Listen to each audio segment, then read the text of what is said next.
Welcome back. On Reserve Bank Decision Day, we always catch up with the Treasurer of ING Direct, Michael Witts, to get him to read between the lines of the big bank's rates decision statement.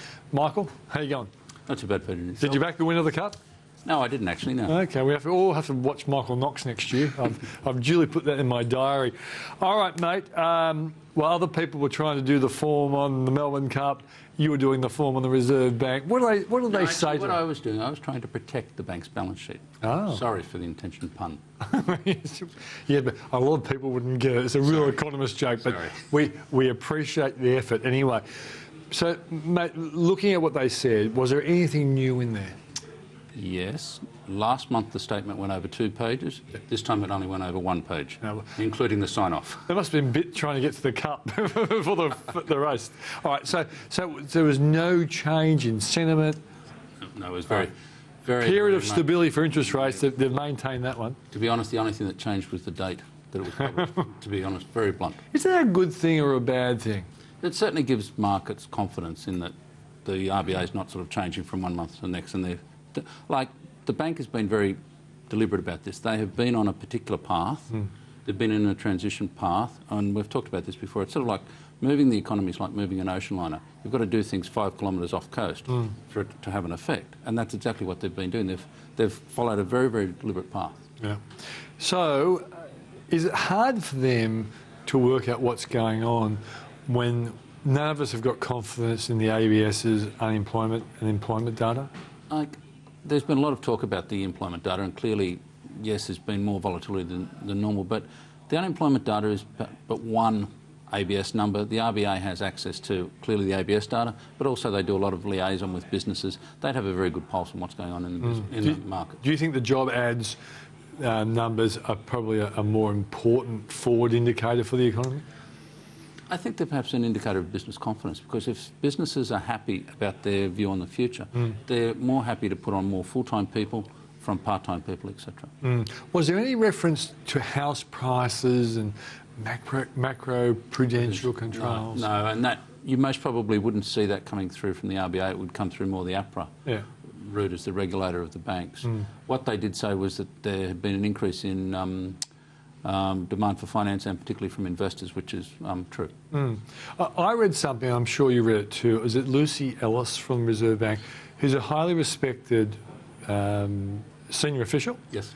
And she basically poured a lot of cold water on all this speculation about the banks being terribly exposed to the housing sector. Did you see that? Yeah, I saw the article, and I think the headline sort of suggested that it was students who wanted to live in the inner city areas close to the universities that was causing the rise in prices. Was that the journalist's interpretation, or was that Lucy's? Well, I'm not quite sure on that point, but I think, like, people make a lot about what investors are doing, and particularly sort of Asian investors in the market. Now, I'm not sure on these numbers, but there's supposedly about 750,000 residential real estate transactions each year. Perhaps 50,000 of those are due to overseas investors. So that's a very small percentage overall. So I think the more important driver is the investor participation in the market. The one part I seized upon was the fact that she said that a lot of people, being critical of the borrowing rates and the implications for banks is that people are ignoring the quite substantial buffer that lots of borrowers have in their home loans nowadays. And I'm sure you guys are seeing the same thing. It seems like it's a nice piece of cushioning for a bank as well as an economy. Yeah, well, certainly in terms of the discussion around housing bubble, etc. Like, if we look at our own numbers, a lot of our borrowers have kept, although variable rates have come lower, they've kept their repayments based off the higher interest rates. So that, for example, if their repayments were $400 a month, or, sorry, $2,000 a month rather, they've kept them at $2,000, whereas now they're only really required to repay, say, $1,500 a month. And so as a result, that every month they're getting $500 ahead, and that's building up a buffer quite considerably. Now, Bill Evans at Westpac thinks that the first rate rise will be August 2015. Of course, he's got a very reliable crystal ball. It couldn't be wrong. All economists have that. What's your reliable crystal ball telling you? Well, I actually think that the Federal Reserve is the answer to when the Reserve Bank is going to do something. Okay, why? And the scenario that I'm sort of painting is that late in the first quarter, early second quarter of next year, the Federal Reserve will actually do something on interest rates, but sort of basically from now on they're going to start talking about it, and so that will be increasingly factored into markets. That potentially will give rise to the Australian dollar coming lower. That will meet the RBA's requirements that the A dollar becomes more responsive to the change in terms of trade, and then we'll see the RBA move, say, early in the second quarter of next year, so perhaps a quarter earlier than what Bill's saying. But are you also suggesting that the Australian economy will be that much better that we can take a rate rise, despite the fact there's going to be benefits of a lower dollar, which is like a rate cut? Are you also believing that we'll probably be in a slightly stronger position? I think the element that is being focused on is the decline in investment spending, not necessarily the productive capacity that's coming through.